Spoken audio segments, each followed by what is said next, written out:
Man City have dominated the Premier League for most of Pep Guardiola's time in charge, including winning a record 4 consecutive Premier League trophies up to last season.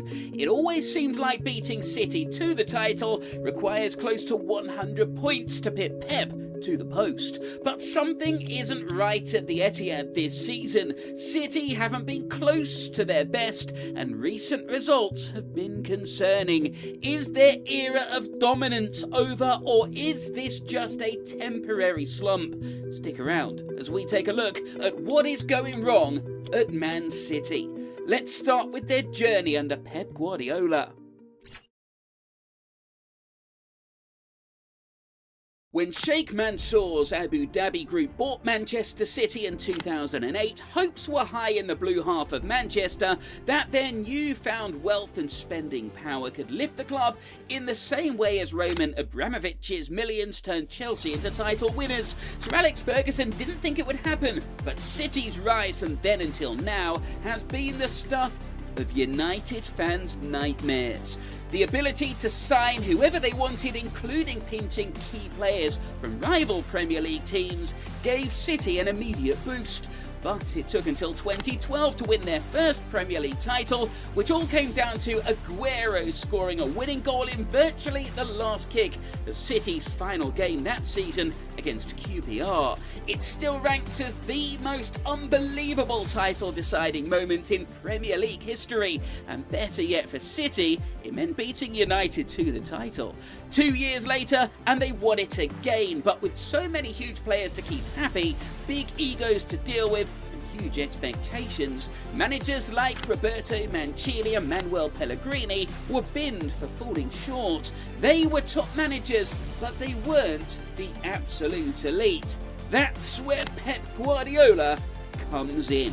His Barcelona team dominated La Liga. His Bayern Munich team dominated the Bundesliga, and he was used to squads filled with the best of the best, with the egos to match. The team was in a transitional period. City identified the best manager in the world and got him. Pep's first season was difficult. In fact, had he not been Pep Guardiola, finishing without a trophy and in third position in the league might have got another manager the sack, but signs of promise with the club adjusting to his tactics were clear. The season had been Pep's first trophyless campaign as a manager.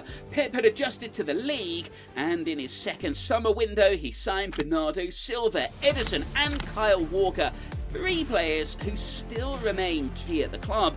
Guardiola revolutionised tiki-taka football in Spain, but evolved his possession-based style of play for the English game with more aggressive off-the-ball pressing and often more efficient and direct attacking moves going straight for the jugular. In the 2017-18 season, Guardiola's City side dominated, winning a league and League Cup double. City hit 100 points that season, a record yet to be broken.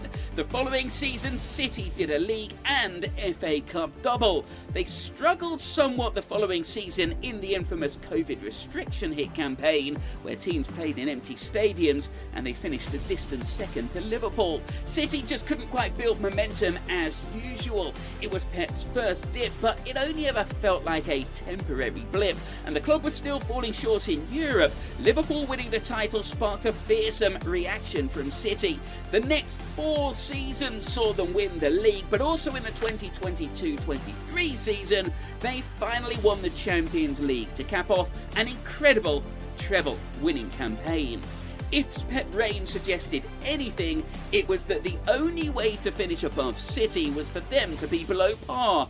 And right now in the 2024-25 season, that is exactly what's happening. Liverpool under new boss Arne Slot has his free-flowing team top of the league, 5 points clear of Man City, who've lost 2 league games in a row, as well as suffering a crushing defeat in the Champions League against Sporting Lisbon. Ironically, Lisbon's manager was the outbound Ruben Amorim, managing for the last time before heading to Manchester United. A great way to sign off at his old club, but also excite fans at United, hoping to regain ground on their noisy neighbours. So, what is happening with City this season then? Historically, City have always been a little slower out of the gate, but have been a team who can build momentum and look unstoppable from January to May. Just ask Arsenal, who spent 248 days at the top of the league in the 2022-23 season. They gave up an 8-point advantage and faltered in the final weeks as City turned up the heat. So it ain't over until it's over. However, City are looking as vulnerable as they ever have under Pep. He'll point to injuries and the loss of key players, which definitely hasn't helped. We'll talk about the biggest loss a little later, so stick around for that. City's squad has been stretched and the strength in depth hasn't been as impressive as previous years, but this is also down to fatigue as well. The games have certainly stacked up, and after a European tournament in the summer and a couple of international breaks already, City's squad of internationals are really feeling the burn. Not only that, several players who had disappointing Euro 2024 campaigns for their country have carried their poor form into this season, most notably Phil Foden. Meanwhile, Jack Grealish, who wasn't selected for England and had a summer off, has had injury issues and still struggles to find consistency in a City shirt. City also let Julian Alvarez and João Cancelo leave in the summer. Alvarez was a reliable, adaptable and consistent performer who had his best season for the club. Cancelo was also excellent at fullback and effective at both ends of the pitch. The biggest signing of note was Brazilian winger Savinho from Troyes, but he's struggled to have an impact so far.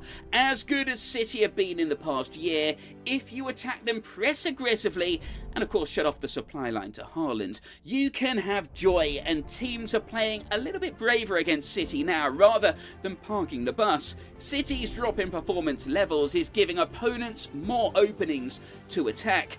City have narrowly scraped through games this season thanks to the killer finishing of Haaland, but as seen in the recent defeats to Bournemouth and Brighton, they just can't rely on moments.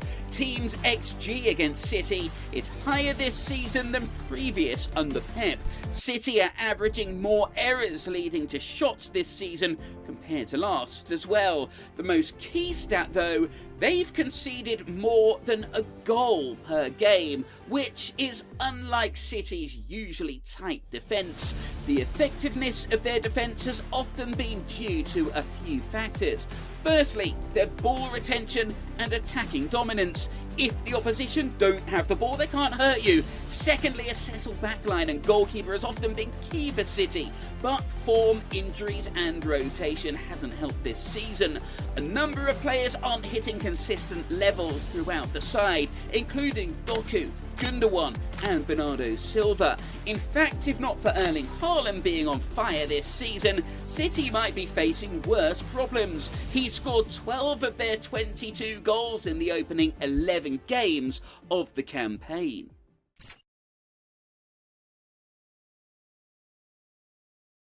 However, there's an even bigger contributing reason as to why their defence has looked more susceptible: the loss of Rodri to injury. The newly crowned Ballon d'Or winner also led Spain to victory in the Euros, but having only played 2 league games this season, City don't have a like-for-like replacement. As that number 6 archetype, Rodri is the ultimate modern-era defensive midfielder. Not only can he read the game brilliantly, track runs and make key interceptions and decisive tackles, but he's also exceptional in transition. He wins the ball and sets City on the attack quickly. When the team is playing keep ball, he's also a constant option to receive. Right now, City are like a rock band playing without their drummer. There's no metronome setting the tempo and keeping the rhythm, and there's another significant reason that could point to this being the end of an era.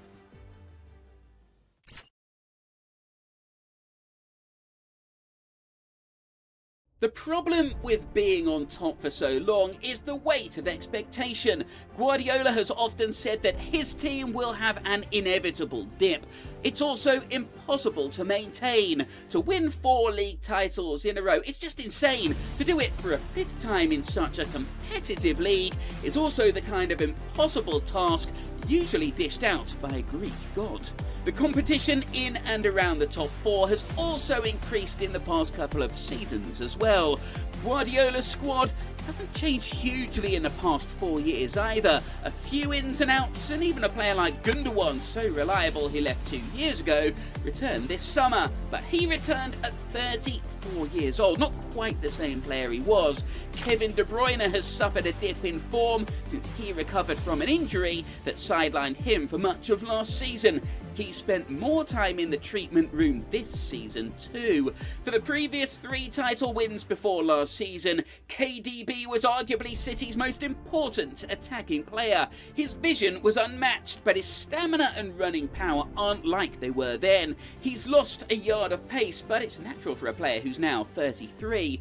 Walker is 34, and it feels like he's firmly on the downslope now. John Stones is over 30 now, and Bernardo Silva is too. The best 11 in City's history undoubtedly includes these players, but maybe City are about to hit another transitional period. Guardiola's style requires dynamic players. His squads have often been the fittest in the division. A lot of these players can still do it, but as age increases, so too does recovery time and the likelihood of picking up injuries.